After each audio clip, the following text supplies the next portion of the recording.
tey awma dara lu may def tey xam nga dara amul dara lu may def xaaral ma wéeru nii léegi dañuy ko ne di waxtaan fii ba 9h du ma la dog du ma la wax dara du ma yeggale wax ci fii ba 10h wala 11h comme ça fu ma doon dem annulé naa ko benn jot rek lay am muy yow c'est-à-dire damay wéeru nii parce que xam naa ne gée fi la may fekk comme ça ma bañ la dagg ñu bañ a jote dara ngay wax coupé ak yooyu mun ngaa jël sa temps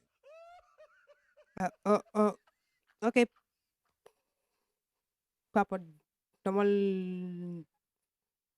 da koy nangul bu baax mais li naa la nuyu naa la waaw xam nga fay la day wareef ci man ñaari yoon benn bi mooy li ma gën a bëgg ci àddina ñoo ko bokk muy Thiès beneen bi ci topp ñi dund ci àddina ñi ma ci nawlu yépp joma tax wallahi ñi ma gën a bëgg ci nga bokk ndax jom gi nga àndal